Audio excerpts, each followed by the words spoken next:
But let's wrap up our coverage, or the coverage of the recent G20 meetings, where again, the front men, the henchmen, are getting their walking and talking orders, again as it trickles down the pyramid, if you will.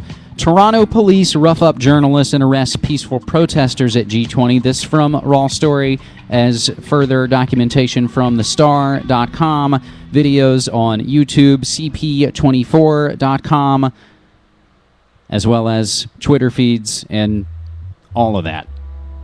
Reporters covering the G20 summit in Toronto say they were the target of police violence as riots blamed on anarchist groups left 4 police cars burning in the financial district, how appropriate, and resulted in the arrests of some 150 people. A newspaper photographer was shot with a plastic bullet in the backside, while another had an officer point a gun in his face despite identifying himself as a member of the media, reported Canadian Press news agency. The agency didn't say if it was its own reporters who were targeted. In a remarkable series of tweets early this past Sunday morning, journalist Steve Paikin of public broadcaster TV Ontario said he witnessed police brutality against a reporter and the arrests of peaceful demonstrators, saying, quote, "I saw police brutality tonight. It was unnecessary. They asked me to leave the site or they would arrest me. I told them I was doing my job." All that's all on twitter.com/SPAIKIN. Paikin, Steve Paikin. And we note, as we're sort of doing it, the coverage is always going to be about the violence. And I don't remember if we noted last week that, of course, the police cars and the things all set up all seemed like a stage-managed event. The cops left the car and all those cars there. They fall back and let the provocateur actions take place. And we're going to get to that. A little speculative, but again, we've seen it time and time and time again. Whether it's in Canada or Genoa or Seattle or Denver. Police dress up as anarchists, cause acts of violence. That gives the political capital for the state to crack down, and everybody at home, being good consumers on television, their television will be on television. They see the violence and they say, yeah, those people are bad. But as we've already referenced repeatedly today, they're going to demonize certain shady, fringe, unstable, perhaps patsy, mole, double agent provocateurs. And that justifies the crackdown all around. Because if things continue to go the way that they've been going, the average person is going to start to get pretty angry.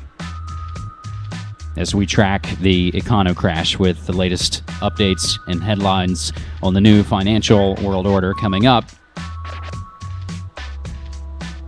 And again, it's the banksters, which is where we're going to go next. However, let's get a brief last bit on the G20 protest situation. Thousands of people took to the streets in Toronto to demonstrate against the two summits. RT's Lauren Lister went to judge the mood. It may look like a dance party behind me, but this is no party. These are all activists, and they are filling the streets, all protesting the G8 and the G20 summits happening in Canada. Now, some of these are peaceful protesters, and there is a group, and they're all dressed in black faces covered, who earlier hit our cameras, did not want to be filmed. Others may describe them as anarchists. We're not sure how they would describe themselves, but part of the march, no less. When the police are not visible here, you can see them all the way around the perimeter of this march, all in riot gear, forming lines with bicycles, forming lines.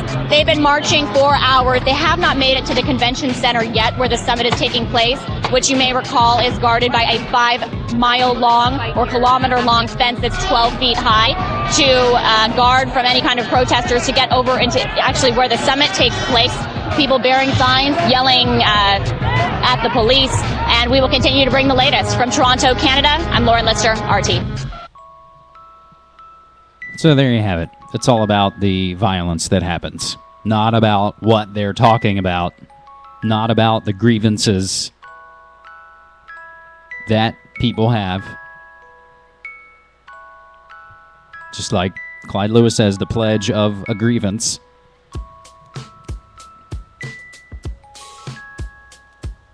So that was all swirling around the G20 and the solstice and the Project Blackjack PSYOP and other terror drills going on not only around the country but around the world, as we'll see further down the road here. But if you even go back to the Bible, whether you believe it or not, we could at least say that there was probably a guy named Jesus, and if people followed his teachings like they claim that they do, they'd be a lot better off for everybody. But it seems like it's pretty much always been the banksters versus the people. And that's when Christ got pissed and threw out the money changers. That seems to pretty much be the story of civilization as we know it the last several centuries, if not much further back, like we just said. Are people finding this out fast enough? As we said, people are finding out that we're funding Taliban in Afghanistan. People are finding out what's been going on. And again, we thank a free and open web as we have it and as we'll continue to use it. And it's stories like this, and we have to wonder, this is coming from Bloomberg, of course, of Mayor Bloomberg, media mogul Mayor Michael Bloomberg of the Big Apple. But a massive story. It's coming out in full in their magazine. We have a few of their Bloomberg clips, and we go over this story on the latest episode of The New World Next Week with CorbettReport.com. Banks financing Mexico gangs admitted in Wells Fargo deal. Just before sunset on April 10th, 2006, a DC-9 jet landed at the international airport in the port city of Ciudad del Carmen, 500 miles east of Mexico City. As soldiers on the ground approached the plane, the crew tried to shoo them away, saying there was a dangerous oil leak. So the troops grew suspicious and searched the jet. They found 128 black suitcases packed with 5.7 tons of coke, valued at $100 million. The stash was supposed to have been delivered from Caracas to drug traffickers in Toluca near Mexico City, Mexican prosecutors later found. Law enforcement officials also discovered something else. The smugglers had bought the DC-9 with laundered funds they transferred through two of the biggest banks in the U.S., Wachovia or Wachovia, and Bank of America, B of A. Be very of A. This is all covered in the August 2010 issue of Bloomberg Markets magazine. This was no isolated incident. Wachovia, it turns out, it made a habit of helping move money for Mexican drug smugglers. Wells Fargo and Company, which bought Wachovia in 2008, has admitted in court that its unit failed to monitor and report suspected money laundering by narcotics traffickers, including the cash used to pay for 4 planes that shipped a total of 22 tons of coke. The admission came in an agreement that Charlotte, North Carolina-based Wachovia struck with federal prosecutors in March, and it sheds light on the largely undocumented role of U.S. banks in contributing to the violent drug trade that has convulsed Mexico for the past 4 years. Further shedding light on this, and again, it's in our context notes, and we go over it on The New World Next Week. Richard Grasso, head of the New York Stock Exchange, went to the FARC and said, hey, why don't you guys invest your drug money in Wall Street? And on and on and on. But let's get into the 2 clips, again, coming from the banksters and moguls themselves. Banks financing Mexico gangs admitted. It sounds like the sequel to the 80s drug thriller Scarface, but instead of Miami, this one is about a war raging along the U.S. border with Mexico, and it's very real. More than 23,000 dead, more than 100 tons of cocaine seized.